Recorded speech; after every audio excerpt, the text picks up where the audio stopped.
వారి బ్రతుకులకు జీవించడానికి బ్రతికి బట్ట కట్టడానికి కారకుడైన దేవునికి సమస్త ఘనత మహిమ చెల్లుగాక. ముఖ్యంగా ప్రేమతో ఆహ్వానించిన తండ్రి సమానులు, తండ్రి గారికి, తల్లి గారికి నా హృదయపూర్వక వందనాలు తెలియజేసుకుంటున్నాను. అత్యంత ఆప్తులు, సహోదరులు, దైవజనులు ప్రసాదరావు గారికి, వారి సతీమణి సాటైన సహాయం సిస్టర్ గారికి, వారి యొక్క బిడ్డలకు, వారి కుటుంబానికి నా హృదయపూర్వక వందనాలు తెలియజేస్తున్నాను. అత్యంత ప్రాముఖ్యమైన నా తోటి క్రీస్తులో సహవాసులైన ప్రతి సహోదరికి, సహోదరులకి, ధన్యులైన మీ అందరికీ నా హృదయపూర్వక వందన. ఎలా ఉన్నారు మీరంతా? నన్ను గుర్తుపట్టారా? గుర్తుపట్టలేందుకు ఏమైనా మారైనా? ఏం మారలేదు కదా? ఏమైనా లావ్ అయ్యేనా, కలర్ వచ్చేనా, ఏమైనా జరిగిందా? నేను నాకు నుంచి ఒక నలుగురు చెప్పారండి ఆ మాట.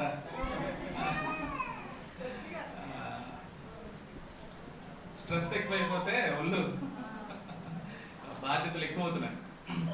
ఎనీవే, దేవుని కృపను బట్టి మనం అంతా మళ్ళీ కలుసుకున్నాం. ఇదంతా దేవుని కృప. దేవుని కృపను బట్టి మనం అంతా జీవించగలుగుతున్నాం. నమ్ముతారా మాట మీరు? నమ్మాలి.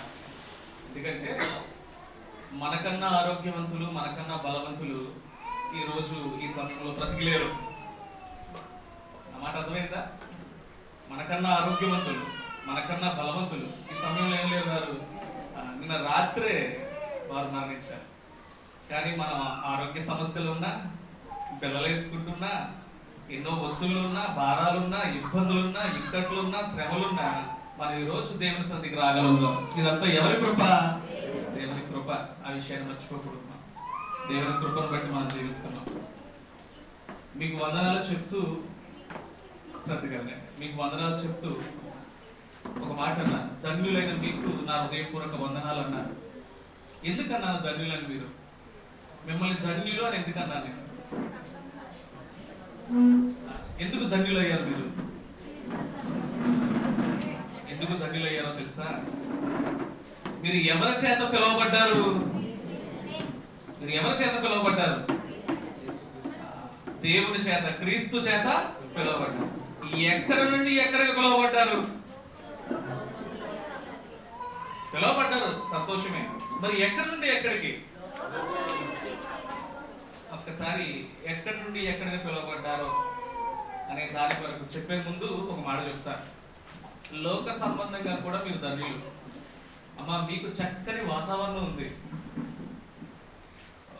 మీ దైవజనులు ప్రోత్సాహం, కష్టము, మీ యొక్క కష్టంతో చక్కని నిర్మాణాన్ని నిర్మించుకోగలిగారు. మీరు ఎన్ని ఫ్యాన్స్ ఉన్నాయి మీకు.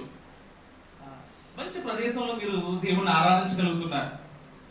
ఒక 6 years బ్యాక్ మా అన్నయ్య గారు నేను బొబ్బులు వెళ్ళాం, విజయనగరం. ఇటు కాకుండా మా నుంచి అటువైపుకి వెళ్ళాం. ఒక 500 కిలోమీటర్లు. 4 కొండల పైకి ఎక్కాం మేము. ఎక్కితే నాకు తరాసపడింది ఏంటంటే, మేము చూసింది ఏంటంటే, చెట్టు కింద ఆరాధన చేస్తున్నారు వారు. ఆ కొండ జాతి వారు చెట్టు కింద ఆరాధన చేస్తున్నారు. సరైన స్థలం లేదు, ప్రదేశం లేదు, ఆరాధించడానికి ఇటువంటి సౌకర్యాలు, సదుపాయాలు లేవు. ఒక 65 నుంచి 68 మంది ఉన్నారు పిల్లలతో. ప్రతి వారం మీరు ఎక్కడ ఆరాధన చేస్తారంటే, మీ చెట్టు ఉందండి, అదొక పెద్ద చెట్టు ఉంది, ఆ చెట్టు కింద కూర్చొని మేము ఆరాధన చేస్తాం. అది కూడా 7 గంటల నుంచి 9 గంటల లోపు చేస్తారు.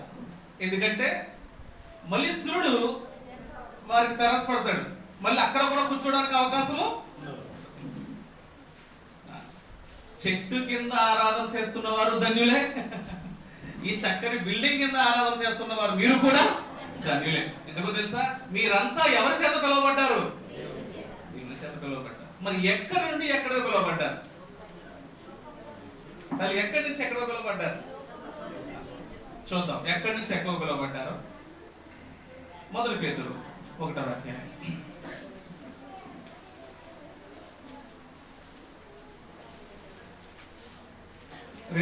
2వ అధ్యాయం 9వ వచనం. అయితే మీరు చీకటిలో నుండి ఆశ్చర్యకరమైన తన వెలుగులోనికి మిమ్మును పిలిచిన వాని గుణాతిశయములను ప్రచురము చేయు నిమిత్తము ఏర్పరచబడిన వంశమును రాజులైన యాజక సమూహములను పరిశుద్ధ జనమును. ఈ మాట కోసం చదివించాను. మీరు ఎవరి సొత్తు? దేవుని సొత్తు. మిమ్మల్ని ఎక్కడి నుండి ఎక్కడ పిలుచుకున్నాడు ఆయన? మీరు చీకటిలో నుండి వెలుగులోకి. ఆ వెలుగుని ఏమన్నాడో తెలుసా? ఆశ్చర్యకరమైన వెలుగు. అన్ని సందర్భాల్లో మీరు ఆశ్చర్యపోతారా? చెప్పండి. ఆశ్చర్యం ఎల్లప్పుడూ కలుగుతుందా? అప్పుడప్పుడు కలుగుతుందా? ఆశ్చర్యము విలువైనదా? విలువ లేనిదా? శ్రేష్టమైనదా? శ్రేష్టము కానిదా? మహోన్నతమైనదా? కాదా? అది ఆశ్చర్యమైన తన వెలుగులోకి మిమ్మల్ని పిలుచుకున్నాడు. ఎక్కడి నుండి? చీకటి. ఆ చెట్టు కింద ఆరాధన చేస్తున్న వారు ధన్యులు, మీరు ధన్యులే. మీరు ఇంకా ఎక్కువ ధన్యులు అంటారు. మీకు మంచి సౌకర్యాలు ఉన్నాయి, మంచి వాతావరణం ఉంది. మీరు ఎలాగైతే దేవుని సన్నిధికి వచ్చారో చక్కగా కూర్చుని ఒక్కసారి మీ మనసు గనక దేవుని యొక్క పెడితే ప్రశాంతంగా దేవుని వాక్యాన్ని మీరు వినగలరు. ఎంత చక్కని సౌకర్యం ఇచ్చాడు దేవుడు మీకు. ఆ విషయాన్ని గ్రహించుకుని మీరు ఎప్పుడు ధన్యులనే భావాన్ని మీ మొదలు ఉంచుకోవాలి. చీకటిలో నుండి మిమ్మల్ని వెలుగులో పిలుచుకున్నాడు ఆయన. ఆ వెలుగు ఆశ్చర్యమైనది. ఎందుకు పిలుచుకున్నాడు? ఏం చేయడానికి పిలుచుకున్నాడు? మీ జీవితంలో ఏం ఇవ్వడానికి పిలుచుకున్నాడు? అది ప్రాముఖ్యం. చీకటిలోంచి పిలుచుకున్నాడు, వెలుగులోకి పిలుచుకున్నాడు.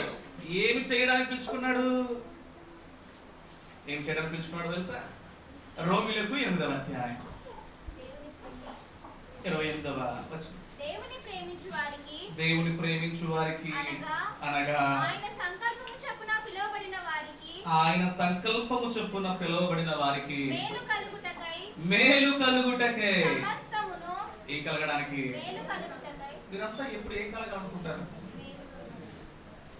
నా జీవితంలో కీడు కలగాలండి, కీడు సంభవించేయాలి, ఎప్పటిప్పుడు సంభవించాలనుకుంటారు మీరు?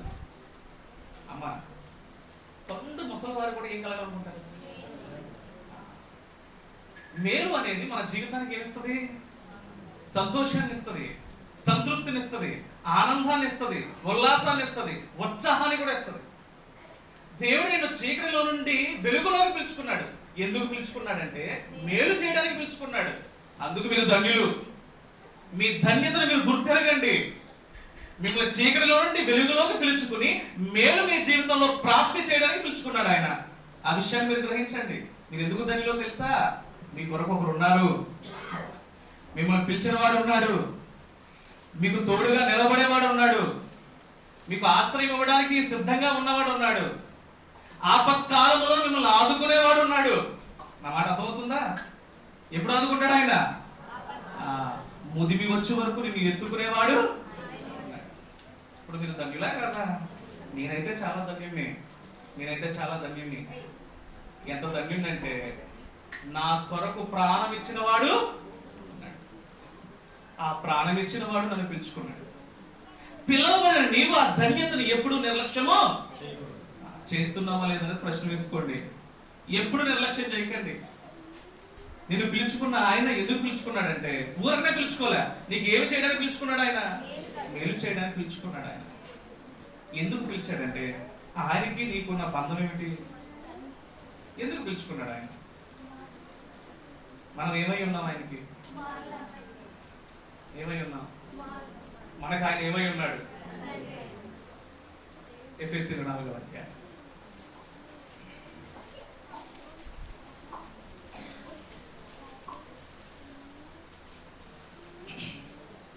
6వ వచనం. అందరికీ తండ్రి అయిన దేవుడు ఒక్కడే. మనందరికీ తండ్రి అయిన దేవుడు ఒక్కడే. ఆ తండ్రి అయిన దేవుడు నిన్ను పిలుచుకున్నాడు. నువ్వు ఎవరి బిడ్డవి? మీరంతా ఎవరి బిడ్డలు? దేవుని బిడ్డలు. దేవుని బిడ్డలైన మీరు ఎవరి చేత పిలువబడ్డారంటే మీ తండ్రి చేత పిలువబడ్డారు. మిమ్మల్ని పిలుచుకున్నాడు. ఎందుకు పిలుచుకున్నాడంటే మేలు చేయడానికి పిలుచుకున్నాడు. కొద్ది నిమిషాలు తండ్రి కోసం చెప్తాను జాగ్రత్తగా. తండ్రి ప్రేమ ఎంత గొప్పది, తండ్రి ప్రేమ ఎంత గొప్పదని మీరు చెప్పగలరు. దానికి కొలమానం ఏమిటి? ఓకే, ఇక్కడ ఒక మాట చెప్తాను, దానికి కొట్టి కూడా కలుపుతాను. తల్లి ప్రేమ ఎంత గొప్పది. చాలా చాలా పెద్దవారు ఉన్నారు ఇక్కడ. తండ్రి ప్రేమకి తల్లి ప్రేమకి ఉన్న వ్యత్యాసం ఏమి? ఏ తల్లి? తండ్రి ప్రేమకి తల్లి ప్రేమకి ఉన్న వ్యత్యాసం ఏమి? మీకు అర్థం ఒక మాట చెప్తాను. తల్లి ప్రేమ జాగ్రత్త నాన్న పడిపోతావు అని చెప్పుద్ది, చెప్పుతో చెప్పదా? కానీ తండ్రి ప్రేమ పడిపోయినా పర్లేదు నువ్వు లేవు అని చెప్పుద్ది, నువ్వు లేవగలవు అని చెప్పుద్ది. తండ్రి తన కుమారుని, తన బిడ్డని, తన కుమార్తెని అత్యధికంగా ప్రేమిస్తాడు, చాలా అత్యధికంగా ప్రేమిస్తాడు. ఆ ప్రేమను మీరు ఎలా వర్ణించగలరు? నా తండ్రి నన్ను ఎంత ప్రేమిస్తున్నాడని మీరు ఎలా చెప్పగలరు? చెప్పగలరా? మీరు ధన్యులు, మీ పరమ తండ్రి మిమ్మల్ని ప్రేమిస్తున్నాడు, ప్రేమించాడు కాబట్టి మిమ్మల్ని పిలుచుకున్నాడు. ఏమి ఇవ్వడానికి, ఏమి చేయడానికి పిలుచుకున్నాడు? ఆయన మేలు చేయడానికి పిలుచుకున్నాడు. తండ్రి ప్రేమకి తల్లి ప్రేమకి ఉన్న వ్యత్యాసం కూడా చెప్తా జాగ్రత్త. తల్లి ప్రేమ ఒక సహోదరుడు చెప్పాడు, తల్లి ప్రేమ అంట పాఠాన్ని నేర్పుతుందంట. ఏం నేర్పుతుందంట? పాఠాన్ని నేర్పుతుంది. తండ్రి ప్రేమ ఏం నేర్పుతుందంటే గుణపాఠాన్ని నేర్పుతుంది. పాఠానికి గుణపాఠానికి ఉన్న వ్యత్యాసం ఏమిటి? వ్యత్యాసం అనే పదం మీకు అలవాటే కదా. డిఫరెన్స్ ఏంటి? తేడా ఏంటి? పాఠానికి గుణపాఠానికి. పాఠము జీవితంలో ఏం చేయాలో నేర్పుతుంది. మీరు తల్లిని చూడండి, ఎదిగిన కుమార్తెను పిలిచి ఏం చెప్తుంది? ఏం చెప్తుంది చెప్పండి? జాగ్రత్తగా ఉండని చెప్తుంది. మీకు మాట చెప్పనా? ఎలా మాట్లాడాలో చెప్తుంది, నలుగురిలో ఎలా ప్రవర్తించాలో చెప్తుంది, ఎలా నవ్వాలో కూడా, బిడ్డ ఎలా నవ్వాలో కూడా చెప్తుంది. కొంచెం గట్టిగా నవ్వుతుంది అనుకోండి బిడ్డ, ఆడబిడ్డ, తల్లి ఏం చెప్తుంది? మక్కలకి మీరు చూస్తాం కదా, తల్లి ఏం చెప్తుంది? నాన్న అలా ఎలా కూర్చోవాలో చెప్పుద్ది, ఎలా జీవించాలో చెప్పుద్ది. నా మాట అర్థమైందా మీకు? పాఠాన్ని నేర్పుతుంది తల్లి ప్రేమ. తండ్రి ప్రేమ ఏం చేస్తుంది తెలుసా? గుణపాఠాన్ని నేర్పుతుంది. పాఠము జీవితంలో ఏం చేయాలో నేర్పుతుంది, గుణపాఠము జీవితం అంటే ఏంటో నేర్పుతుంది. నా మాట అర్థమైందా? ఇది బతుకు, ఇది జీవితం. జీవితం ఏం సులువు కాదు, తండ్రి నేర్పుతాడు దాన్ని. తండ్రి ప్రేమ చాలా గొప్పది. ఆ తండ్రి ప్రేమను పొందిన మీరంతా ధన్యులు. అమ్మ మీరు ధన్యులా కదా? మీరు ధన్యులు. మీ తండ్రి మిమ్మల్ని చాలా ప్రేమిస్తున్నాడు, చాలా ప్రేమిస్తున్నాడు. తండ్రి ప్రేమ దేనితో మనం చెప్తామంటే, అక్క చెల్లెలకి అన్నాదమ్ములకి మధ్యలో ప్రేమ బంధం ఉంటుందా ఉండదా? ఉంటుందా ఉండదా? దాన్ని మనం అనురాగం అంటాం. ఏమంటాం? అనురాగం అంటాం. అక్క ఎంత దూరం ఉన్నా, చెల్లి ఎంత దూరం ఉన్నా, అక్కకి ఏమైనా ఆపద వచ్చిందంటే చెల్లి ఏమవుతుంది? చెల్లికి ఏమైనా ఆపద వచ్చిందంటే ఎందుకు వచ్చింది? అన్ని సంవత్సరాలు వేరే ప్రాంతంలో కాపురం చేస్తున్నా కూడా ఈ బంధము ఏం చేస్తుంది? వీరిని అనురాగాన్ని ప్రదర్శిస్తుంది, చూపిస్తుంది. అక్క చెల్లెలకి అన్నాదమ్ములకి మధ్య ఉన్న ప్రేమను అనురాగం అంటే, తండ్రి బిడ్డల మీద చూపించే ప్రేమను మనం వాత్సల్యము అంటాం. ఏమంటాము? వాత్సల్యము అంటాం. ఏమంటాం? అందుకే మనం ఈ పదం ఉపయోగిస్తాం కదా, పుత్ర వాత్సల్యము. ఏంటది? పుత్ర వాత్సల్యం. వాత్సల్యం అనగా ప్రేమ. ఆ బంధాన్ని కలిపేదే ప్రేమ. ఆ ప్రేమ మన వాత్సల్యం అనే పదంతో వర్ణిస్తూ ఉంటాం. తండ్రి ప్రేమ ఎంత గొప్పదంటే బిడ్డల పట్ల, బిడ్డ జీవితంలో పడిపోయినా సరే, బిడ్డ జీవితంలో ఇబ్బంది పడుతున్నా సరే, నీ జీవితం అయిపోయిందని పక్కవాడు నవ్వుతాడేమో కానీ తండ్రి నవ్వుతాడా? తండ్రి అవహేళన చేస్తాడా? ఏం చెప్తాడు తండ్రి? అవహేళన చేయకపోతే ఏమని చెప్తాడు?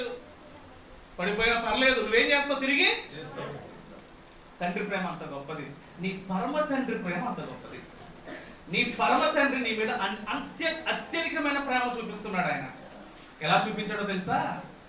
మిమ్మల్ని పిలుచుకుని ఏం చేశాడు? ఆయన మిమ్మల్ని పిలుచుకున్నాడు. ఆయన పిలుచుకుని మీకు మేలు కలుగుటకే తన కార్యాన్ని సిద్ధింపజేస్తున్నాడు. ఆయన అందుకే అంటాడు జాగ్రత్త, అందుకే అంటాడు దావీదు అంటాడు, అయ్యా నీ వాత్సల్యము నా నుండి దూరము, నువ్వు నా మీద చూపించే ప్రేమ దూరం జరగడం లేదు, అది దినానికి దగ్గర అవుతుంది. నీ ప్రేమ ఏంటో నాకు అర్థమవుతుంది, నువ్వు నన్ను ఎంత ప్రేమిస్తున్నావో నాకు అర్థమవుతుంది. నా ప్రశ్న ఏంటంటే, దేవుడు మిమ్మల్ని ఎంత ప్రేమిస్తున్నాడో మీకు అర్థమవుతుందా? అసలు ముందు దేవుడు మిమ్మల్ని ఎంత ప్రేమించాడో మీరు తెలుసుకున్నారా? ఎంత ప్రేమించాడు మిమ్మల్ని? ఎంత ప్రేమించాడు? తన సొంత కుమారుణ్ణి మీ కొరకు బలియాగమో అంత ప్రేమించాడు. కీర్తనలో అంటాడు ఆ మాట, అయ్యా నీ వాత్సల్యము నా నుండి దూరము చెయ్యకమంటలే, జరగడం లేదు. ఎందుకంటే నీ ప్రేమను నా నుండి దూరం చేసేవాడు కాదు నువ్వు. తండ్రి అంతలా ప్రేమిస్తాడు. ఆ తండ్రి ప్రేమను పుణుకుపుచ్చుకున్న మీరు ధన్యులు. ఇప్పుడు తండ్రి మిమ్మల్ని ప్రేమిస్తున్నప్పుడు, తండ్రి మీ పట్ల ఎంత దయగల హృదయాన్ని కలిగి ఉన్నప్పుడు మీరేం చేయాలి? ఏం చేయాలి? మీరేం చేయాలి? ఆ తండ్రి ప్రేమను అర్థం చేసుకోవాలి, ఆ తండ్రి ప్రేమను స్వీకరించాలి. సహజంగా బిడ్డలు ఎదిగిన తర్వాత ఎవరికి దూరం అవుతారు? చిన్నప్పుడు అదే బిడ్డ, జాగ్రత్తగా మీకు సబ్జెక్ట్ చెప్పట్లేదు, అంతా కలగలు చెప్తాను, మళ్ళీ మీ దగ్గర ఎప్పుడు వస్తానో తెలియదు కాబట్టి మొత్తం అన్ని టాపిక్ కలిసి చెప్తున్నాను, జాగ్రత్తగా వింటేనే మీకు అర్థం. చిన్నప్పుడు బిడ్డలు చూడండి, తండ్రితో కలిసి భోజనం చేస్తాడు, తండ్రి బైక్ మీద తిరుగుతాడు. వాడికి ఒక వయసు వచ్చిన తర్వాత ఎవరు దూరం అవుతాడు? సహజంగా ఎవరు బిడ్డలు చూడండి మీరు, తండ్రితో గడపడానికి ఇష్టపడతాడా? ఆ స్పేస్ కోరుకుంటాడు, అవునా కదా? ఇవెందుకు? వీడికి సొంతంగా ఏం పుట్టింది? జ్ఞానం పుట్టింది, ఆలోచన పుట్టింది, వీడికంటే ఒక ఇండివిజువాలిటీ. ఎవరి నుంచి దూరం అవుతాడు? తండ్రి ఎంత దగ్గర అవుదామన్నా, రే రారా అంటాడు తండ్రి, అయినా సరే అవుతున్నా. మీరు గ్రహించుకోవాల్సిన విషయం ఏమిటంటే, ఒకవేళ మీ సొంత బుద్ధితో, మీ సొంత ఆలోచనలతో మీ పరమ తండ్రికి దూరం అవుతున్నారేమో, జాగ్రత్త. ఆ ప్రేమను మిస్ అవ్వకండి మీరు. ఆ ప్రేమ అమూల్యమైనది. ఏమన్నాడో తెలుసా? ఆ ప్రేమను అమూల్యమైనది, వెలకట్టలేని ప్రేమ. దయచేసి తండ్రి ప్రేమను మీరు నిర్లక్ష్యం చేయకండి. ఆ ప్రేమను పుణుకుపుచ్చుకోవాలి, స్వీకరించాలి. మీ తను ఉన్నంత వరకు ఆ ప్రేమలో మీరు మునిగి తేలాలి. ఎందుకంటే ఆయన ప్రేమ మీ నుండి దూరం కాదు, దూరం అవుతే మీకు మీరు దూరం అవ్వాలి, మీ సొంత బుద్ధిని బట్టి. నా మాట అర్థమైందా? ఆయన ప్రేమ ఎప్పుడూ మీతోనే ఉంటుంది. ప్రేమ అనే దానికి అర్థం ఏమిటి చెప్పండి? ఎందుకు ప్రేమ అంటే ఏమిటి? ఏం తల్లి, ప్రేమ అంటే ఏమిటి అసలే? ఇప్పుడు దాకా తండ్రి ప్రేమ అని చెప్పాను కదా. ప్రేమ అంటే అసలు ఏమిటి? ప్రేమలో ఏముంటాయి? ఏ గుణాలు ఉంటాయి ప్రేమలో? ప్రేమలో త్యాగం ఉంటుంది. ఓకే, ప్రేమలో చెప్తున్నా జాగ్రత్తగా, ప్రేమలో కనికరం ఉంటుంది. ఉంటుందా ఉండదా? ప్రేమలో జాలి ఉంటుంది, ప్రేమలో దయ ఉంటుంది. ఇంకొక మాట మాట్లాడుతున్నాను, అది ప్రేమ కదా చెప్పండి. ప్రేమలో గద్దింపు ఉంటుంది, అది ప్రేమ కదా? ప్రేమలో అవసరమైతే శిక్ష వేయడం ఉంటుంది, ప్రేమ కదా? మీ పరమ తండ్రికి మీ మీద ఇవన్నీ ఉన్నాయి. మీ మీద జాలి పడతాడు, మీ మీద దయ చూపుతాడు, మీ మీద కనికరం చూపుతాడు, మిమ్మల్ని గద్దిస్తాడు. అవసరమైతే మీకు శిక్ష కూడా. ఎదిగిన కుమారుడికి, బాలుడికి తండ్రి ఎందుకు వేస్తాడు శిక్ష? వాడి జీవితాన్ని నాశనం చేసుకుంటాడనా, బాగు చేసుకుంటాడనా? ఎందుకు గద్దిస్తాడు?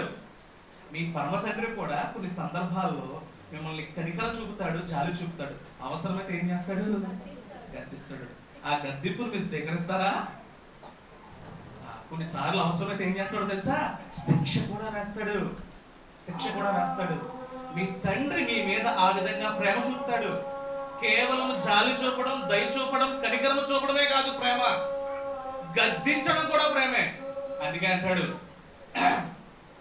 అంటాడు యోబు అంటాడు ఆ మాట, జాగ్రత్తగా యోబు ఒక మాట అంటాడు. ఏమంటాడంటే, యెహోవా చేత గద్దింపబడు వాడు ధన్యుడు.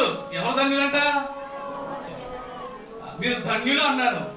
ఇప్పుడు ధన్యులైన మీరు ఎవరి చేత గద్దింపబడాలి? ఖచ్చితంగా కొన్ని సందర్భాల్లో వాక్యం ద్వారా గద్దిస్తాడు ఆయన. మీ దైవజనులు వాక్యం చెప్తారు కదా, ఆ వాక్యం మీకు గుచ్చుకుంటుందా? మీ హృదయాన్ని తాకుద్దా? నువ్వు మంచి బిడ్డవైతే గద్దింపును ఏం చేయాలి? స్వీకరించాలి. స్వీకరించి నీ జీవితాన్ని నువ్వేం చేసుకోవాలి? నీ తప్పును నువ్వేం చేయాలి? సరిదిద్దుకోవాలి. ఆ విషయాన్ని మీరు గ్రహించాలి. కొన్నిసార్లు వాక్యం ద్వారా దేవుడు గద్దిస్తాడు, కొన్నిసార్లు అమ్మా జాగ్రత్తగా ఉండండి, శిక్ష కూడా వేస్తాడు. నువ్వు మాట వినకపోతే శిక్ష కూడా వేస్తాడు. యోబు మీ అందరికీ తెలుసు, యోనా తెలుసు మీ అందరికీ. యోనా ఎవరి మాట వినలేదు? ఎవరి మాట వినలేదు? దేవుడు ఏం చెప్పాడు? ఒక చోటకి వెళ్ళు, నినివే పట్టణానికి వెళ్ళి అని చెప్పాడు. ఖచ్చితంగా యోనా ఎవరి మాట వినాలి? మంచి తండ్రి ఎప్పుడు కూడా బిడ్డ మాట వినకపోతే, బిడ్డ గాడి తప్పితే ఖచ్చితంగా ఏం చేస్తాడు తండ్రి? నాకెందుకు లేని పక్కవాడు పరాయివాడు వదిలేచ్చు, కానీ తండ్రి వదిలేస్తాడా? వదలొచ్చా? మంచి తండ్రికి ఉండవలసిన లక్షణం అది. తండ్రి వెంటనే శిక్ష వేశాడు. ఏ శిక్ష వేశాడు? మీ అందరూ తెలిసి ఏ శిక్ష వేశాడు యోనాకి? మత్స్యములో 3 రోజులు ఉన్నాడు. ఇక్కడ విషయాన్ని గ్రహించాల్సిన విషయం ఏంటంటే, తండ్రి లక్షణం మీకు తెలుస్తుంది, తండ్రి అవసరమైన శిక్ష కూడా వేస్తాడు. కానీ బిడ్డకున్న లక్షణాన్ని మనం నేర్చుకోవాలి.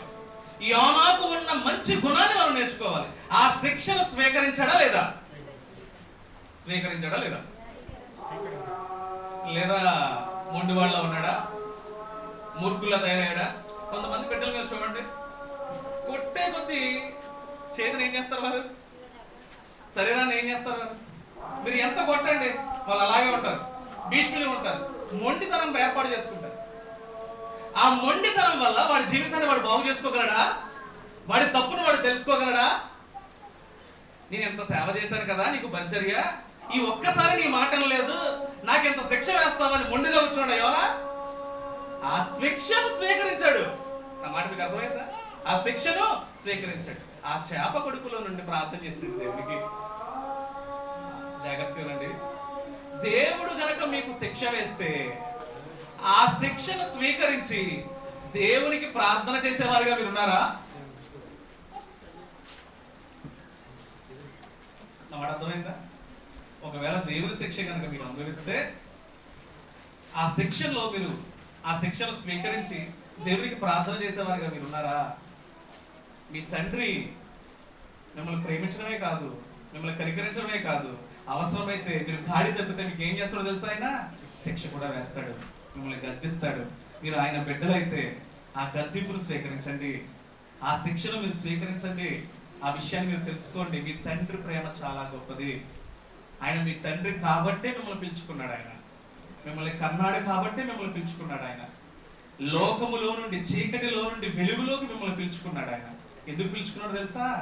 మేలు కలగడానికే. మీకు శిక్ష వేసినా, మీకు గద్దించినా, మీ పట్ల కనికరము చూపినా మీకు ఏం కలగడానికి? చివరికి మీకు ఏం కలగాలి? మేలు కలగడానికే పిలుచుకున్నాడు ఆయన.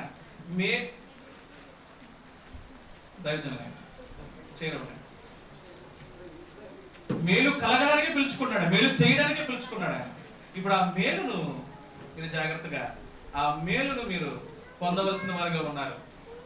ఒకవేళ ఆ మేలును కనుక మీరు తృణీకరిస్తే మీరు ఏం కోల్పోతున్నారో మీకు తెలియదు. మీ తండ్రి మిమ్మల్ని ప్రేమిస్తున్నాడు కనుక, మీ తండ్రికి మీ పట్ల ఎంత ప్రేమ ఉంది కనుక ఇప్పుడు మీరేం చేయాలి? మీరు ఆయన పట్ల ఏం కలిగి ఉండాలి? తండ్రి బిడ్డ పట్ల ప్రేమ కలిగి ఉన్నాడు, మరి మీరు ఆయన పట్ల ఏం కలిగి ఉండాలి? మీరేం ఆయన పట్ల ఏం కలిగి ఉండాలి? మీరు ఆయన పట్ల ఏం కలిగి ఉండాలో తెలుసా? విశ్వాసం కలిగి ఉండాలి. ఏం కలిగి ఉండాలి? బిడ్డ ఎవరి మీద నమ్మకం పెట్టుకోవాలి? బిడ్డ ఎవరి మీద నమ్మకం పెట్టుకోవాలి? ఏ సందర్భంలో అయినా ఎవరి మీద నమ్మకం పెట్టుకోవాలి? తల్లిదండ్రుల మీద నమ్మకము పెట్టుకోవాలి. నమ్మకానికి విశ్వాసానికి ఉన్న వ్యత్యాసం ఏమిటి?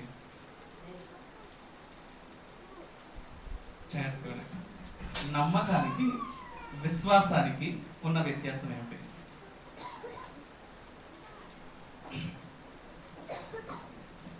శ్రద్ధగలగండి.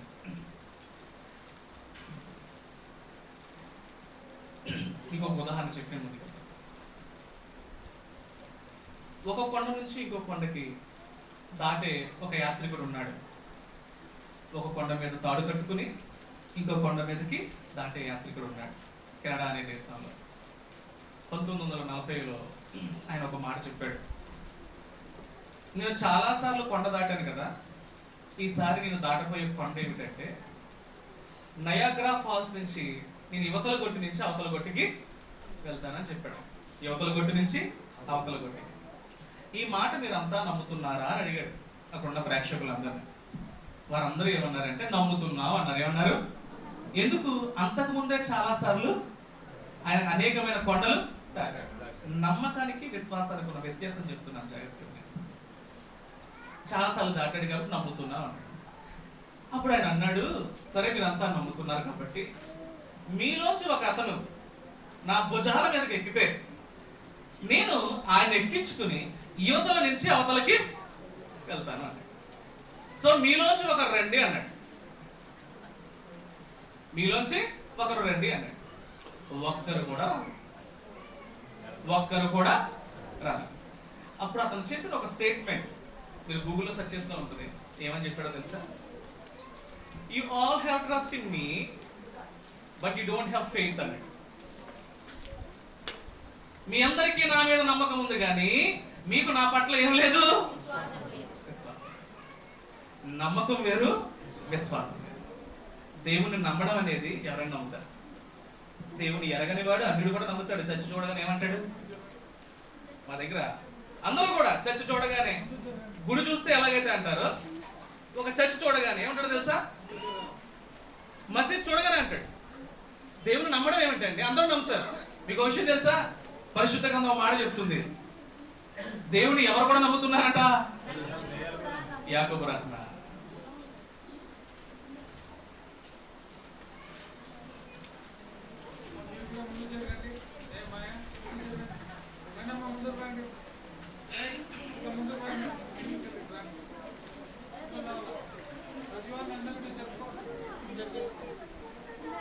రెండవ అధ్యాయము 19వ వచనం.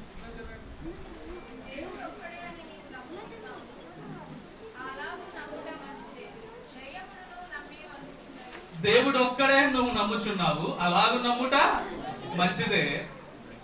దేవుడు ఒక్కడే విషయం ఎవరు కూడా నమ్ముతున్నారట.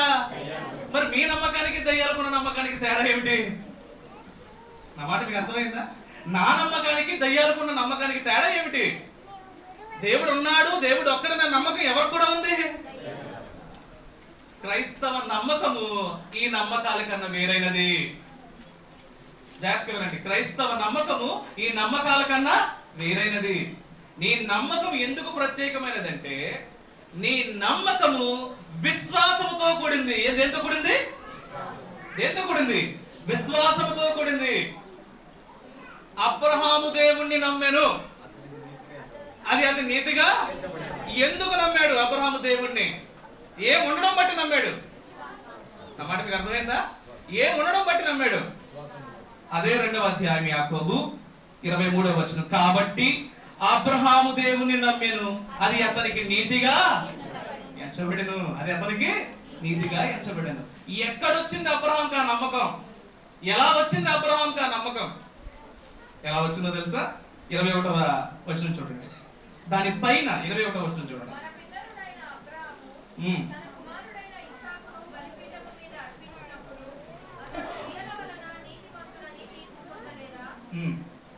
విశ్వాసము అతని క్రియలతో కూడి కార్యసిద్ధి కలుగజేసిననియు, క్రియల మూలముగా అతని విశ్వాసము పరిపూర్ణమైనదనియు గ్రహించుచున్నావు కదా. ఏ మూలముగా? క్రియల మూలముగా. క్రియలతో కూడిన విశ్వాసం ఉంది కాబట్టి అబ్రహాము ఎవరిని నమ్మగలిగాడు? మాట మీకు అర్థమైందా? ఇప్పుడు దేవుణ్ణి నమ్మాలి అంటే ముందు మీకు ఏముండాలి? ఉందా? వితౌట్ ఫెయిత్, విశ్వాసము లేకుండా అసాధ్యము, అది జరగని పని. దేవుడిని ఇష్టపడాలి అంటే దేవుని మీద నీకు ఏముండాలి? నీకు నమ్మకం ఉండాలి. కానీ నమ్మకానికి ఏముండాలి? ఖచ్చితంగా ఏది తోడై ఉండాలి? విశ్వాసము తోడై ఉండాలి. క్రైస్తవ నమ్మకానికి క్రైస్తవేతర నమ్మకానికి వ్యత్యాసం ఉంది. నువ్వు మామూలుగా నమ్మడం లేదు దేవుణ్ణి. నీ నమ్మకం ఖచ్చితంగా విశ్వాసంతో కూడిందై ఉండాలి. విశ్వాసం లేకుండా నువ్వు ఎవరిని నమ్మలేవు. ఒకవేళ నమ్మినా ఆ నమ్మకం ప్రయోజనమైనది కాదు. నీ విశ్వాసం చాలా ప్రాముఖ్యం. నీ తండ్రి నిన్ను ప్రేమిస్తున్నాడన్న విషయాన్ని నువ్వు గ్రహిస్తే నీ తండ్రి మీద నువ్వు పూర్తిగా విశ్వసించు. నువ్వు విశ్వసిస్తే ఆయన పూర్తిగా నువ్వు నమ్ముతావు. ఒకవేళ మీ నమ్మకం సన్నగిలుతుందంటే, మీకు అపనమ్మకం ఉంది అంటే మీ విశ్వాసం సరిగ్గా లేదని అర్థం. మీ నమ్మకానికి కొలమానం ఏమిటో తెలుసా? మీ విశ్వాసమే. మీకు దేవుని మీద గనక విశ్వాసం ఉంటే, అమ్మా మీకు దేవుని మీద గనక విశ్వాసం ఉంటే, అబ్రహాము దేవుని నమ్మాడు చూసారా? ఆ విధంగా నమ్ముతారు మీరు. అబ్రహాము ఏ విధంగా నమ్మాడు? నాకు 100వ ఏట కూడా దేవుడు నాకు ఏం కలుగు చేస్తాడు. ఆ నమ్మకం మీకుందా? ఆ నమ్మకం మీకు లేదంటే మీలో ఏమి సరిగ్గా లేదని.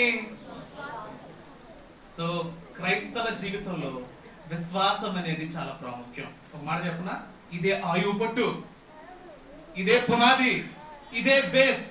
ఈ కట్టడం నిలబడాలంటే ఫస్ట్ ఉండవలసిన రీజన్ ఏంటి? ఏముండాలా? ఇదే 10 స్టేర్లు వేసారు అనుకోండి, నిలబడాలంటే ఏముండాలి? వేసిన 10 స్టేర్లు బట్టి నిలబడుతుందా? నో. పునాది, పునాది ద్వారా వచ్చే పిల్లర్సే కదా. పునాది లేకపోతే అది ఎంత పెద్ద కట్టడమైనా, నీ క్రైస్తవ కట్టడం నిలబడాలి అంటే, నీ నమ్మకం నిలబడాలి అంటే, నువ్వు నమ్మినవి జరగాలి అంటే ఖచ్చితంగా ఏముండాలి? అని పునాది ఉండాలి. ఏంటో పునాది? విశ్వాసము. విశ్వాసమును బట్టి అబ్రహాము ఎవరిని నమ్మాడు? అందుకే మృతత్వములో కూడా నూతన జీవాన్ని. 100వ సంవత్సరాల్లో పిల్లలు పుట్టడం అంత ఈజీయా? అంత ఈజీయా? ఆ విశ్వాసాన్ని బట్టేనంట సారా అంట తన శరీరాన్ని సిద్ధం చేసుకుందంట. దేని సిద్ధం చేసుకుంది? 30+కే పిల్లలు కష్టం అవుతున్నారు కదా. 30 సంవత్సరాలు దాటితేనే పిల్లలు పుట్టడం ఏమైంది ఈ రోజుల్లో? దీనివల్ల కష్టం అయిపోయింది కదా. 90వ ఏట సారా ఎవరికంది? అప్పటికి ఏమవుతుందండి? స్త్రీ యొక్క సైకిల్ ఏమవుతుంది? ఆగిపోద్దా లేదా? పిల్లలు పుట్టడం సాధ్యమా అసాధ్యమా? కానీ దేన్ని బట్టి తన శరీరాన్ని సిద్ధం చేస్తుందో తెలుసారా? హెబ్రీయులు 11వ అధ్యాయం. ప్లీజ్ దయచేసి నిశ్శబ్దంగా కూర్చోండి. వచ్చిన వారు కూర్చోండి.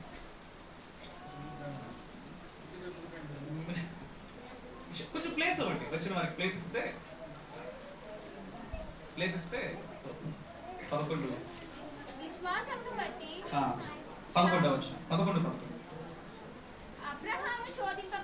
విశ్వాసమును బట్టి సారాయు వాగ్దానము చేసిన వాడు నమ్మదగిన వాడిని ఎంచుకొనెను గనుక తాను వయసు గతించినదెను గర్భము ధరించుటకు శక్తి పొందెను. ఏం పొందింది? దేని బట్టి? విశ్వాసాన్ని బట్టి. అదే విశ్వాసాన్ని బట్టి నోవహు తన కుటుంబాన్ని రక్షించుకోగలిగాడు. విశ్వాసము లేకపోతే క్రైస్తవ యొక్క కట్టడం కూలిపోద్ది. దయచేసి మీ విశ్వాసాన్ని కాపాడుకోండి. మీ విశ్వాసం ఏ రీతిగా ఉందో మీరు చూసుకోండి. ఈ విశ్వాసము లేకపోతే మీరు ఎవరి చేత ఇష్టపడరు. ఎవరు ఇష్టపడరు మిమ్మల్ని? Without faith God doesn't love you. Faith అనేది అంత ప్రాముఖ్యం, విశ్వాసం అనేది అంత ప్రాముఖ్యం. మీకు మాట చెప్పనా, క్రైస్తవ కట్టడం 4 పిల్లర్ల మీద నిలబడుతుంది. నేను మనుషులను బట్టి ఇక్కడ ఏమైందో తెలుసు. ఇప్పుడు నా సబ్జెక్ట్ మనుషులు పెరిగే కొద్దీ టాపిక్ మార్చాల్సి వస్తుంది. సో నా బుర్ర పని చేయాలి. మీరు కొంచెం నిశ్శబ్దంగా ఉంటే అన్ని చక్కగా చెప్తారు. ఓకేనా? క్రైస్తవ కట్టడం 4 పిల్లల మీద ఉంటుంది. విశ్వాసము, నిరీక్షణ, దేవుడి మీద భయము, భక్తి, ప్రేమ. 4 పిల్లలు, 4 మూలలు. ఈ పిల్లలు లేకపోతే క్రైస్తవ కట్టడం నిలబడదు, జరగని పని. కానీ మీరు గ్రహించాల్సిన విషయం ఏంటంటే, దేవుడి మీద నీకు భయము భక్తి ఉండాలన్నా, నీకు నిరీక్షణ ఉండాలన్నా, నీలో ప్రేమ ఉండాలన్నా, నీకు మెయిన్ ఉండాల్సిన ఏంటో తెలుసా? విశ్వాసం. విశ్వాసం అనేది అంత ప్రాముఖ్యం. నోవాహు అంట దేవుడంటే భయముతో భక్తితో ఉన్నాడంట. లోకమంతా దేవుని మీద భయము భక్తి లేకపోయినా భయము భక్తిని ఎవరు ప్రదర్శించారు? నోవాహు ఒక్కడు ప్రదర్శించాడు. ఎలా ప్రదర్శించాడంటే, దేవుడు అంటే అతనికి ఏముందో తెలుసా? విశ్వాసం ఉంది. విశ్వాసం అంత ప్రాముఖ్యం. నోవాహు రక్షింపబడడం అంత సులువు అనుకున్నారు మీరు? సడన్ గా దేవుడు వచ్చి భూమిని అంతా నాశనం చేస్తానన్నాడు ఆయన. అంతవరకు మనిషికి వర్షం అంటే ఏంటో తెలియదు. నా మాట అర్థమైందా మీకు? అంతవరకు మనిషికి వరద అంటే ఏంటో తెలియదు. అంతవరకు మనిషికి పడవంటే ఏంటో తెలియదు. అలాంటిది దేవుడు వచ్చి అయ్యా వర్షం వస్తుంది, 40 దినాలు వరదలా మారుతుంది, నువ్వు నీ కుటుంబాన్ని నువ్వు రక్షించుకోవడానికి నువ్వేం చెయ్యి. ఎలా చేశాడు అతను? ఎలా చేశాడు అతను? దేని బట్టో తెలుసా? విశ్వాసాన్ని బట్టి. మీరు గ్రహించాల్సిన విషయం తెలుసా? వాడ కనబడకపోయినా, వర్షం లేకపోయినా, వర్షం చూడకపోయినా విశ్వాసాన్ని బట్టి దేవుని మాట నమ్మాడు నోవాహు. అమ్మా, వాడ ఎదురుగుండా కనబడుతున్నా విశ్వాసం లేదు కాబట్టి దేవుని మాట నమ్మలేదు ప్రజలు. నా మాట అర్థమైందా మీకు? వాడ లేకపోయినా, వర్షం లేకపోయినా విశ్వాసాన్ని బట్టి నోవాహు ఎవరి మాట కన్నాడు? వాడ కనబడుతుంది, కడుతున్నాడు నోవాహు, చెప్తున్నాడు వరద వస్తుందని, అయినా నమ్మారా? మీ విశ్వాసం అంత ప్రాముఖ్యం. ఎందుకంటే మీరు దేవుని నమ్మాలి అంటే, దేవుని నమ్మి నీ జీవితంలో కార్యాలను సిద్ధింపజేసుకోవాలి అంటే మీరు మీ విశ్వాసాన్ని కాపాడుకోండి. ఈ విశ్వాసం లేకపోతే దేవుడు మిమ్మల్ని ఇష్టపడడు. ఈ విశ్వాసమే మనకు ఆయువు పట్టు. సారా 90 సంవత్సరాల్లో కూడా బిడ్డను కన్నదంటే తన నమ్మింది పొందింది అంటే దేన్ని బట్టి? ఆయన ఒక మాట అన్నాడు కదా, నమ్ముట నీ వలనైతే మీరు అడుగు వాటిని పొందుతున్నారన్న నమ్మకంతో అడగమన్నాడు ఆయన. ఎంత గొప్ప ధన్యత అది. నేను దేవుణ్ణి ఏదైతే అడుగుతున్నానో అది ఆల్రెడీ నేను పొందుతున్నాను అన్న నమ్మకం ఉండడం ఎంత గొప్ప ధన్యత. నువ్వు నమ్ము, నువ్వు అడిగింది నీకు ఇస్తాను. అంత నమ్మకం మీకు ఎలా వస్తుంది? అంత నమ్మకం మీకు ఎప్పుడు వస్తుంది? దేవుని మీద మీరు విశ్వాసాన్ని పెంచుకుంటే వస్తుంది. దయచేసి మీ విశ్వాసాన్ని మీరు నిర్లక్ష్యం చేయకండి. మీ విశ్వాసాన్ని మీరు నిర్లక్ష్యం చేయకండి. మరి ఈ విశ్వాసం కనబడేదా కనబడందా? మరి ఈ విశ్వాసం కనబడేదా కనబడందా? ఖచ్చితంగా కనబడుతుంది. ఒకవేళ కనబడటం లేదంటే అది సరైన విశ్వాసము. అందుకే అన్నాడు, క్రియల లేని విశ్వాసము. క్రియ కనబడేదా కనబడందా? స్పష్టంగా కనబడుతుంది క్రియ. మీ విశ్వాసము కనబడాలి. సమాజంలో కనబడాలి, సంఘంలో కనబడాలి, మీ కుటుంబంలో కనబడాలి. దయచేసి ఇందాక చెప్పాను కదా, దేవుడు వాక్యం ద్వారా గద్దిస్తాడు. ఆ గద్దింపుని మీరు స్వీకరించాలని. మీకు సరైన విశ్వాసం ఉంటే మీరు ఖచ్చితంగా సమయానికి ఎక్కడ రావాలి? దయచేసి గద్దింపుని స్వీకరించండి. ఇది సమయానికి వచ్చేయాలి. ఆదివారం ఆరాధనలో పాలు పంచుకోవాలి. ఆరాధనలో 5 భాగాలు ఉంటాయి. ప్రార్థన ఉంటుంది, పాటలు ఉంటాయి, వాక్య ధ్యానం ఉంటుంది, ప్రభురాత్రి బలం ఉంటుంది, అర్పణ ఉంటుంది, కానుకల అర్పణ ఉంటుంది. మీరు ఏం చేయాలి? ఈ 5లో పాలు పంచుకోవాలి. మీ విశ్వాసము క్రియలతో కూడిందైతే మీరు ఈ 5లో దేన్ని కూడా మిస్ అవ్వరు. ఆ మాట అర్థం చేసుకోండి. మీ పరమ తండ్రి మిమ్మల్ని చాలా ప్రేమిస్తున్నాడు. ఇప్పటి వరకు ప్రేమించాడు, ఇక ముందు కూడా ప్రేమిస్తాడు. ఆయన ప్రేమను మీరు నిర్లక్ష్యం చేయకండి. ఆయన మిమ్మల్ని ప్రేమిస్తే మీరు చేయవలసింది ఏంటో తెలుసా? మీ విశ్వాసం ఆయన పట్ల కనుపరచడం. దయచేసి మీ విశ్వాసంలో మీరు నిర్లక్ష్యం చేయకండి. Is the only one. నిన్ను పిలుచుకున్నవాడు ఆయన ఒక్కడే. నువ్వు ఎంతో ధన్యుడో తెలుసా? చివరి వరకు నీకు తోడుగా ఉంటాడు ఆయన. నీ కుటుంబం తోడుగా ఉండకపోవచ్చు, నీ సమాజం తోడుగా ఉండకపోవచ్చు, నీ బంధువులకి తోడుగా ఉండకపోవచ్చు, చివరి వరకు నీకు తోడుగా ఉంటాడు ఆయన. నీ వెన్ను తడుతూ ఉంటాడు ఆయన, నీ పక్షాన ఉంటాడు ఆయన, నీ పక్కన నిలబడతాడు ఆయన, నీకు ధైర్యాన్ని ఇస్తాడు ఆయన. నువ్వు కృంగిపోతావు కదా, ఆ సమయంలో నిన్ను లేవనెత్తుతాడు ఆయన, నీ భుజాన్ని తడతాడు ఆయన, నిన్ను అంత ప్రేమిస్తాడు ఆయన. మీరు ఎంత ధన్యులో తెలుసా? మీ మరణాన్ని కూడా జీవం కింద మార్చాడు ఆయన. క్రైస్తవ మరణం ఎంత గొప్పదో తెలుసా? మరణం అంటే ఏమిటి? నిద్రపోవడం సమానమా? మరణం అంటే ఏమిటండి? నిద్రలో కళ్ళు మూసుకుంటాం కదా, శాశ్వతంగా మూసుకున్నట్ట కాదు. కానీ క్రైస్తవ మరణాన్ని కూడా ఎలా చేశాడో తెలుసా ఆయన? నువ్వు క్రైస్తవుడు అయితే నీ మరణం కూడా చాలా గొప్పదే. నువ్వు శాశ్వతంగా కళ్ళు మూయడం లేదు, నీ మరణము నిద్రతో సమానం అన్నాడు ఆయన. నువ్వు ధన్యుడివి. ఈ ధన్యత ఆయన ద్వారా పొందావు. నువ్వు మరణం తర్వాత కూడా జీవాన్ని ఇస్తాడు ఆయన. ఇది నువ్వు మాత్రమే పొందావు. లోకంలో ఉన్నవాడు ఎంత కోటీశ్వరుడైనా కావచ్చు, ఎంత అధికారైనా కావచ్చు, ఆవిడ ఎంత గొప్పవాడైనా అవ్వచ్చు. మీరు గ్రహించాల్సిన విషయం ఏమిటంటే, వచ్చిన నువ్వు గొప్ప ధన్యుడివి. ఎంత ధన్యుడు అంటే, నీ జీవితం ఒక ధన్యం, నువ్వు జీవిస్తున్నది ధన్యం, నీ మరణం కూడా ధన్యం. ఎందుకంటే మరణం తర్వాత కూడా నీకేమిస్తాడు ఆయన? ఎంత ప్రేమించాడు ఆయన, ఎంత ప్రేమించాడు ఆయన. ఆయన నేను ఎంత ప్రేమిస్తే నువ్వు చేయవలసిందో తెలుసా? ఆయన పట్ల విశ్వాసం కలిగి ఉండు. ఇంత విశ్వసిస్తావు కదా, నువ్వు ఆయన పట్ల విశ్వాసం కలిగి ఉండమని చెప్తున్నాను కదా. ఈ విశ్వాసం కలిగి ఉండడం వల్ల ఎవరికి ప్రయోజనం, ఎవరికి లాభం? నా మాట అర్థమైందా? దేవుడు నిన్ను ప్రేమిస్తున్నాడు కాబట్టి దేవుని నేను విశ్వసించని చెప్తున్నాను. నువ్వు విశ్వసించడం వల్ల కూడా ఎవరికి లాభం? నీకే లాభం. ఆయనకి లాభమా? ఆయనకేం లాభం లేదు. నువ్వు విశ్వసించడం వల్ల నీకే లాభం, నీ కుటుంబానికే లాభం. అబ్రహాము విశ్వాసానికి తండ్రి అయ్యాను. అబ్రహామును బట్టి తన పిల్లలను దేవుడు, అబ్రహాము దేవుని యందు భయభక్తులు కలిగి ఉండెను. అబ్రహామును బట్టి దేవుడు తన పిల్లలను, మీరు దేవుని పట్ల చూపించే విశ్వాసము, భయము, భక్తి మీకు మాత్రమే కాదు ఆశీర్వాదం, మీకు మాత్రమే కాదు ధన్యత, అది ఎవరు కూడా వెళ్తుంది. దయచేసి ఆ ధన్యతను పోగొట్టుకోకండి. మీ భక్తిహీనతను బట్టి, మీ అవిశ్వాసాన్ని బట్టి మీరు పొందవలసిన ధన్యత, మీ బిడ్డలు కూడా పొందవలసిన ధన్యతను మీరు దయచేసి దేవుని యందు విశ్వాసం కలిగి ఉండండి. మీరు ఎప్పుడైతే విశ్వాసం కలిగి ఉంటారో ఆయన్ని సంపూర్ణంగా నమ్ముతారు. ఎవరిని సంపూర్ణంగా నమ్ముతారు? నమ్ముతారు. అనుకూల సమయంలో నమ్ముతారు, ప్రతికూల సమయంలో కూడా నమ్ముతారు. జాగ్రత్తగా వినండి. మీ అందరికీ మోషే తెలుసు కదా. మోషే ఇజ్రాయేల్ని ఐగుప్తు నుంచి తీసుకొచ్చాడు.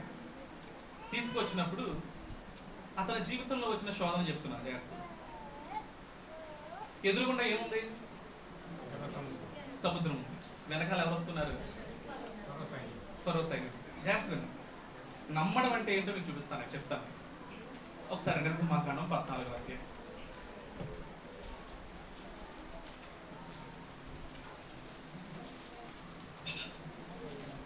నిర్గమ 14వ అధ్యాయం 10వ వచనం. ఫరో సమీపించుచుండగా ఇజ్రాయేలు కనులెత్తి ఐగుప్తులు తన వెనుక వచ్చుట చూచి మిక్కిలి భయపడి యెహోవాకు. శ్రమ రాగానే మీరు ఎవరికి మొరపెడతారు? నమ్మకంతో ఎవరికి మొరపెడతారు? వీరు కూడా ఎవరికి మొరపెట్టారు? ఇందులో మీకు తప్పు ఏమైనా కనబడుతుందా? ఇందులో మీకు తప్పు ఏమైనా కనబడుతుందా? కానీ మొరపెట్టగానే మీరు ఏ పని చేస్తారు తెలుసా? కింద చదువుతారు. అంతటా వారు మోషేతో ఐగుప్తులో సమాధులు లేవని, ఈ అరణ్యములో చచ్చుటకు మమ్మను. మీరు నమ్మకంతో ఎవరు మొరపెట్టారు? ఆ నమ్మకంలో ఏముంది? వీరికి సందేహం ఉంది. ఏముంది వీరికి? సందేహం ఉంది. నా మాట అర్థమవుతుందా మీకు? మనము చాలాసార్లు శ్రమ వచ్చినప్పుడు ఎవరు మొరపెడతాం, కానీ ఆ మొరలో ఏముంటుంది? ఏముంటుంది ఆ మొరలో? కీర్తనలు 26వ అధ్యాయం 26వ అధ్యాయం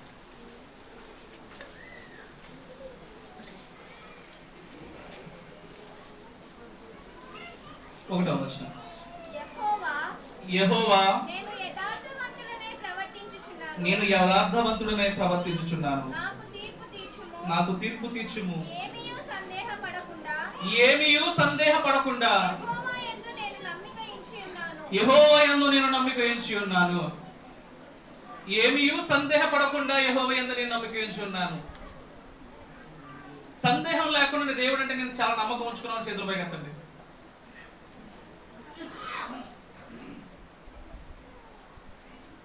నేను అడుగు వాటిని పొందుతున్నాను నమ్మకం నాకుంది.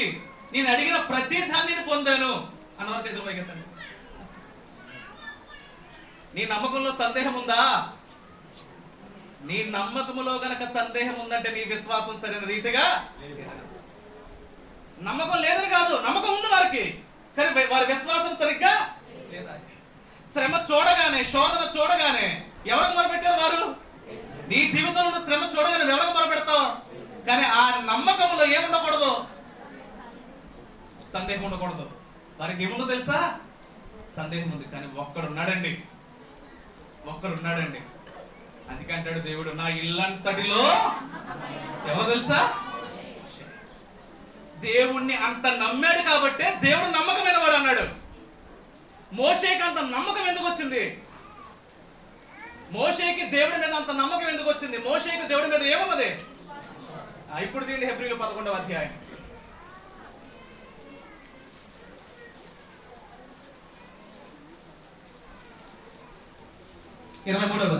మోషే పుట్టినప్పుడు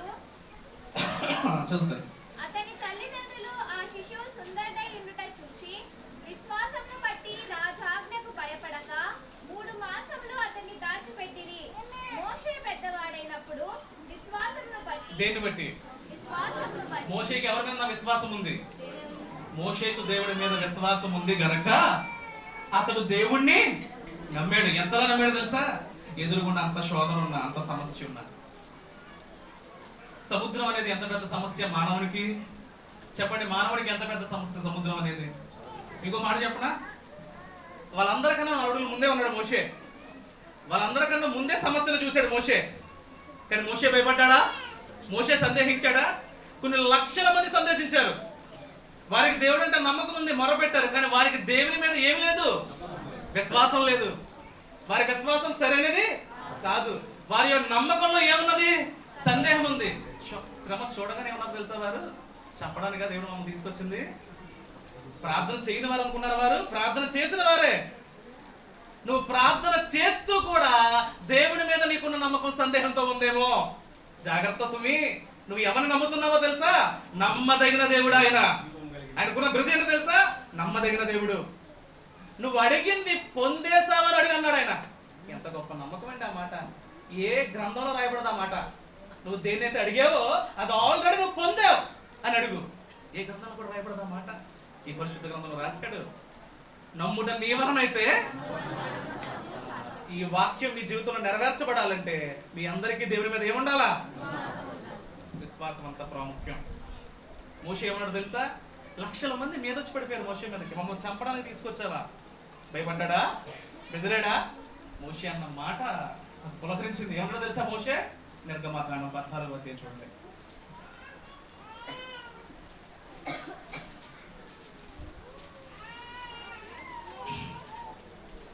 14:13.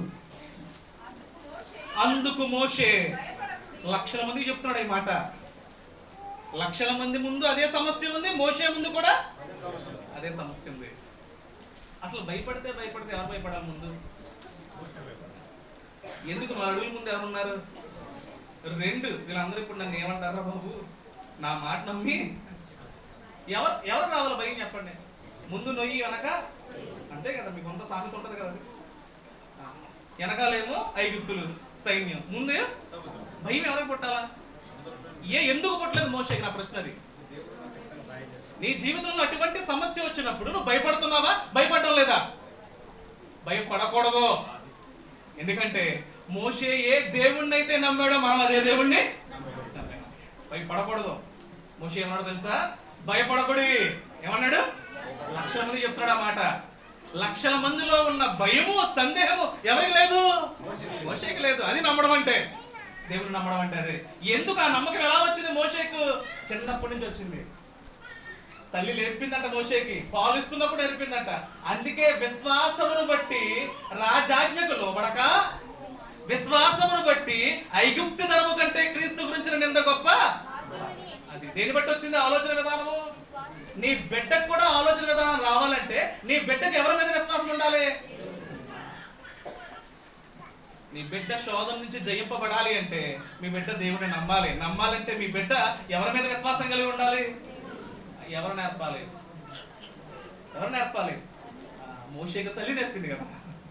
ఇలా చెప్పాను కదా, తల్లి ఏం చెప్తుంది బిడ్డలకి? పాఠాన్ని నేర్పుతుంది, జీవితంలో ఎలా జీవించాలని నేర్పుతుంది, ఎలా బ్రతకాలని నేర్పుతుంది, ఎలా మాట్లాడాలని నేర్పుతుంది. నీ బిడ్డలకు దేవుని గురించి నేర్పండి. వాడు ఏ శోధన వచ్చినా, ఏ సమస్య వచ్చినా, ఏ ఇబ్బందులు వచ్చినా భయపడడు. లక్షల మంది భయపడొచ్చేమో కానీ నీ బిడ్డ భయపడాడు. మోషే నిలబడ్డాడు, భయపడకుడి. ఏమన్నాడు? భయపడకుడి,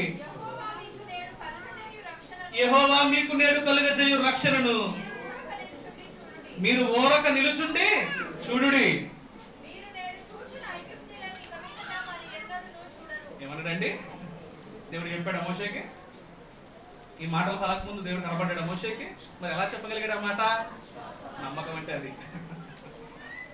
దేవుడు ఏం చేయగలడో ముందే నమ్మడం, దేవుడు ఏం చేస్తాడో ముందే నమ్మడం. ఎలా వచ్చిందో తెలుసా మోషేకి? విశ్వాసాన్ని బట్టి. Faith is more important than anything Christian life లో. క్రైస్తవ జీవితంలో విశ్వాసం చాలా ప్రాముఖ్యం. మీరు ధన్యులండి, మీరు ధన్యులండి. మీరేదో గొప్పవారును, మీరేదో జ్ఞానవంతులను దేవుడు మేము పిలుచుకోలే. నా మాట మీకు అర్థమైందా? లోకల్లో పేరు ప్రఖ్యాతులు ఉన్నవారని దేవుడు పిలుచుకోలే.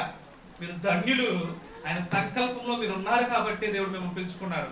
పొందిన ధన్యతను పోగొట్టుకోకండి. పొందిన ధన్యతను మీరు చేత పట్టుకోండి. మీ విశ్వాసాన్ని బలపరచుకోండి. దేవుడి మీద పూర్తి నమ్మకంతో ఉండండి. ఏ శోధన వచ్చినా, ఏ సమస్య వచ్చినా, ఏ ఇబ్బంది వచ్చినా మోషే చూపించారు చూసారా ధైర్యము, ఆ ధైర్యాన్ని చూపించండి. క్రైస్తవునికి అది చాలా ప్రాముఖ్యం. ఇంత ధైర్యం ఎలా వస్తుందంటే విశ్వాసాన్ని కాపాడుకోవడం బట్టే. అందుకే అంటాడు పౌలు, తన పొరుగును కడముట్టించాడంట. దేని కడముట్టించాడంట? దేన్ని కాపాడుకోవడం బట్టి? మనమంతా కలిసి దేన్ని కడముట్టించాలి? మన పొరుగును కడముట్టించాలి. దేన్ని కాపాడుకోవడం బట్టి? కాపాడుకుందామా? విశ్వాసం అనేది చాలా ప్రాముఖ్యం. దయచేసి మీ విశ్వాసాన్ని మీరు నిర్లక్ష్యం చేసుకోవద్దు. మరి విశ్వాసం పెరగాలి అంటే, విశ్వాసం మీ జీవితంలో దినదిన అభివృద్ధి చెందాలి అంటే మీరు ఎవరి వద్దకు రావాలి? బైబిల్లో ఏం చెప్తుందో తెలుసా?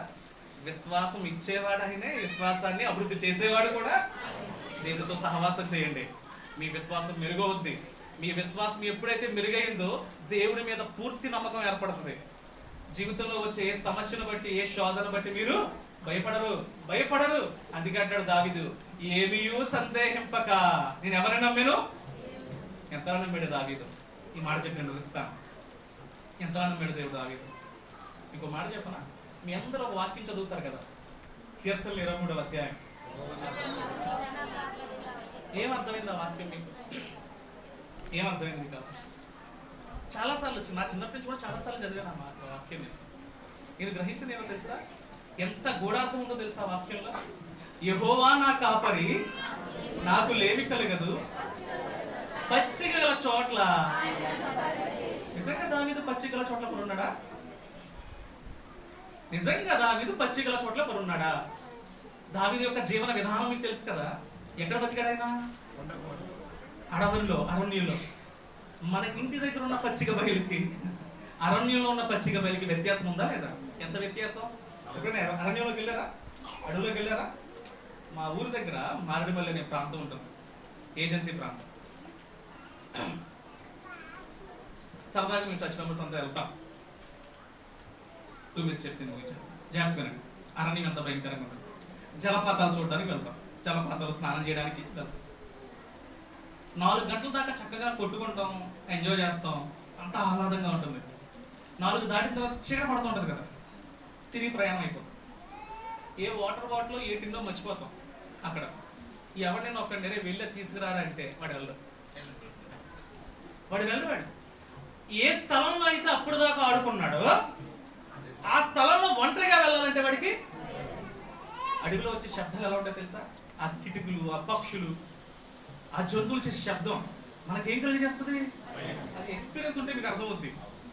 అడవిలోకి అడుగు పెట్టగానే అర్థమైపోతుంది. కార్లో వెళ్తాం కదా మనం, అలా రాగానే అడవి వాతావరణం రాగానే ఆ శబ్దం మనకు అర్థమైపోతుంది. ఆ వాతావరణం మారిపోతుంది. తెలియకుండానే హృదయంలో ఆందోళన స్టార్ట్ అవుతుంది. దావీదు ఉన్నదేమో అరణ్యంలో, ఆ పచ్చిక బయలులో ఉన్నాడు. కానీ ఆ పచ్చిక బయలు ఇతనికి ఎలా ఉందంట? పరుండే స్థలంలో ఉందంట. మనిషి ఎప్పుడు నెమ్మదిగా ఉంటాడు? మనిషి ఎప్పుడు నెమ్మదిగా ఉంటాడు చెప్పండి? పడుకున్నప్పుడే కదా. వాడు ఎంతో కొంత నెమ్మదిగా ఉన్నాడంటే వాడు పడుకున్నప్పుడే కదా నెమ్మది. ప్రతికూల పరిస్థితిని కూడా దేవుడు అనుకూలంగా మార్చగలడు, నువ్వు దేవుడి మీద నమ్మకం ఉంచితే. అందుకే అంటాడు, యెహోవా నా కాపరి. దావీదు కాపరి ఎవరు? దేవుడు నీ కాపరిగా ఉన్నాడా? దేవుడు ఒకవేళ నీ కాపరిగా ఉంటే నీ ప్రతికూల పరిస్థితులు కూడా నీకు ఎలా మారుస్తాడు ఆయన? అనుకూలంగా మారుస్తాడు. పచ్చి గలచాట్లు ఆయన పరుండు చేయుచున్నాడు. జలముల మధ్య జలములు ప్రశాంతంగా ఉంటాయా? ఆ శబ్దం ఎలా ఉంటది? ఎప్పుడైనా చూసారా మీరు? జలపాతం దగ్గరికి వెళ్ళారు ఎప్పుడైనా? మీకు మరి కొత్తగా ఉంటుందేమో. జలపాతం దగ్గరికి వెళ్తే అర్థమవుద్ది, గుండె అదురుద్ది. ఏమవుతుందో తెలుసా? ఎవరో మాట్లాడుకుంటున్నారు అనుకోండి, గుండె ఏమవుద్ది? అదురుద్ది. అక్కడ నివసిస్తున్నాడంట. ఆ ప్రతికూల పరిస్థితి దావీదు ఎలా చూస్తున్నాడు? అనుకూల పరిస్థితిగా చూస్తున్నాడు. ఈ పదాలు మీకు అర్థమవుతున్నాయి కదా? ప్రతికూలత, అనుకూలత. అది ప్రతికూల పరిస్థితి మానవుని జీవించడానికి, అనుకూల పరిస్థితి ప్రతికూల పరిస్థితి. కానీ దావీదుకి ఎలా ఉంది? అది ఎలా వచ్చింది? ఎలా వచ్చిందో తెలుసా? దావీదు కాపరి ఎవరు? దేవుడు గనక నీ కాపరి అయితే ఏమీ సందేహింపక దేవుని నమ్మితే నీ ప్రతికూల పరిస్థితులు కూడా అనుకూలంగా మార్చగలిగిన వాడు ఎవరు? దేవుడే. దయచేసి దయచేసి మీ తండ్రి మిమ్మల్ని చాలా ప్రేమిస్తున్నాడు. ప్రేమించాడు కాబట్టి మిమ్మల్ని పిలుచుకున్నాడు. ఇక్కడ మీరు కూర్చున్నారు అంటే కేవలం ఆయన పెట్టిన భిక్ష, ఆయన మీకు ఇచ్చిన ధన్యత. దయచేసి మీరు ఆ విషయాన్ని అర్థం చేసుకోండి. లోకంలో మీకన్నా గొప్పవారు చాలా మంది ఉన్నారు, వారికి లేదు ఈ ధన్యత. ఈ ధన్యతను పొందిన మీరు మీ తండ్రి ప్రేమలో ఎల్లప్పుడూ ఉండండి. ఆయన ప్రేమ చాలా గొప్పది. ఆయన ప్రేమలో కనికరం ఉంటది, జాలి ఉంటది, దయ ఉంటది. మీరు ఏమైనా గాడి తప్పితే గద్దిస్తాడు, శిక్షిస్తాడు, చివరికి మీకు ఏం చేస్తాడో తెలుసు, ఆయన మేలే చేస్తాడు. తండ్రి ప్రేమను అర్థం చేసుకుని మీ తండ్రి మీద నమ్మకంతో ఉండండి. దేవుడు మిమ్మల్ని, మీ కుటుంబాన్ని దీవించును గాక. God bless you.